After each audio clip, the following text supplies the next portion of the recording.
ហើយនេះគឺជា skill hero ទាំង3នៅក្នុង game Free Fire ដែលគេស្អប់ច្រើនជាងគេខ្ញុំហ៊ាននិយាយថាគេស្អប់ច្រើនជាងគេបាទអ្នកនរហើយអ្នកនរចង់ដឹងថា skill អីអត់តោះឥឡូវទៅមើលតើអ្នកនរសម្រាប់ skill ទី1គឺ skill នេះអ្នកនរដូចជាខ្ញុំបាននិយាយអញ្ចឹងខ្ញុំហ៊ាននិយាយថា skill ហ្នឹងគេស្អប់ច្រើនបាទអ្នកនរចាំមើល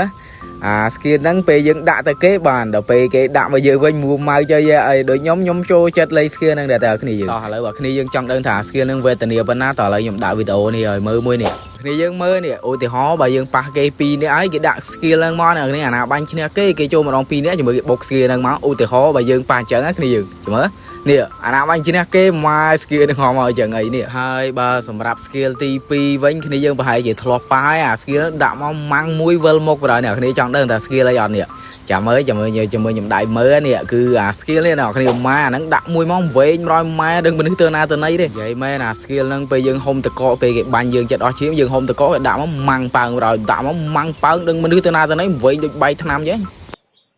ហានិភ័យហើយបើអ្នកគ្នាចង់ដឹងថា skill ហ្នឹងគេលេងមិនខ្ញុំដាក់វីដេអូឲ្យមើលអញ្ចឹងណាអា skill ហ្នឹងខ្ញុំ record ចេះអត់នេះទេអ្នកគ្នា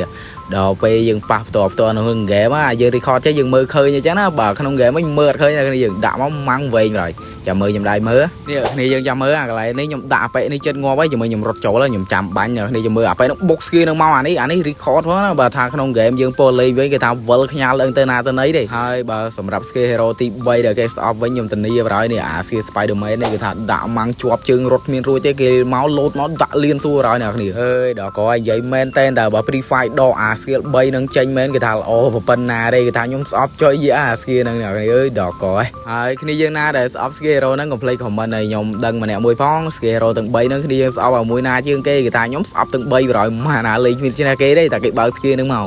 បើយើងយកទៅលេងអត់អីទេអាហ្នឹងដូចម្នាក់ម្ដងហ្នឹងគ្នាយើងហ្នឹងហើយវីដេអូខ្ញុំក៏មានតែប៉ុណ្្នឹងដែរអ្នកដែលមើលនៅក្នុង YouTube កុំភ្លេចជួយ like ម្នាក់មួយផងបាយបាយ